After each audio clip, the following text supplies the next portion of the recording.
Assalamualaikum warahmatullahi wabarakatuh. Ketemu lagi di review bukunya Novelis Tiau. Nah, kita ketemu di part 4. Part 4 kali ini kita masih ngebahas seputar pembentukan habits ya. Jadi katanya seringkali nih ketika kita ingin merubah sesuatu atau ingin membentuk kebiasaan yang baik, kita itu membutuhkan motivasi katanya. Tapi kita lupa loh bahwasanya ketika kita ingin merubah sesuatu atau ingin menerapkan habits yang baik itu kita hanya perlu kesukarelaan, niat yang baik di dalam hati ya.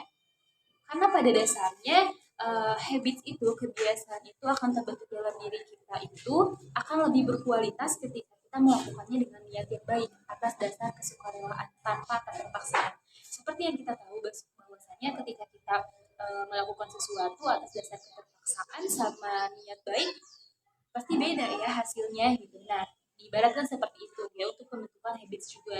Nah, contohnya juga ada nih, seperti misalnya membaca Al-Quran. Seperti membaca Al-Quran. Kita tahu bahwasanya membaca Al-Quran itu adalah suatu kebaikan gitu ya, memiliki ganjar yang baik gitu ya untuk kita gitu. Dan karena kita tahu gitu bahwasanya membaca Al-Quran itu baik, ada manfaatnya untuk kita, ya kita lakukan atas dasar niat yang baik juga, atas dasar kesukarelaan hati tanpa ada keterpaksaan gitu. Nah, itu contohnya seperti itu. Dan di sini juga dijelaskan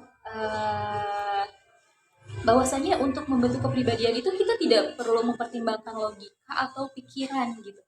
Kenapa? Karena kita hanya perlu hati, kita hanya perlu niat dalam hati, kesukarelaan, niat yang baik. Ya, jadi logikanya itu katanya di sini nggak terlalu penting untuk diandalkan dalam merubah kebiasaan yang baik. Nah, karena katanya kita itu manusia tidak selamanya bertindak atas dasar akal, rasio akal katanya.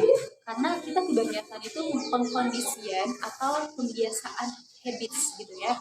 Jadi gitu ya, kesimpulannya itu seperti halnya kita menikmati sholat ya, menikmati sholat. Kita bisa menikmati sholat itu karena ada pembiasaan dalam diri kita gitu. Jadi kita bisa menikmati gitu, seperti misalnya waktu zuhur gitu kan. Waktu zuhur karena kita udah biasa sholat gitu ya, tepat pada waktunya, ya kita akan bergegas gitu, tanpa harus berpikir banyak dulu, tanpa harus berpikir panjang dulu gitu.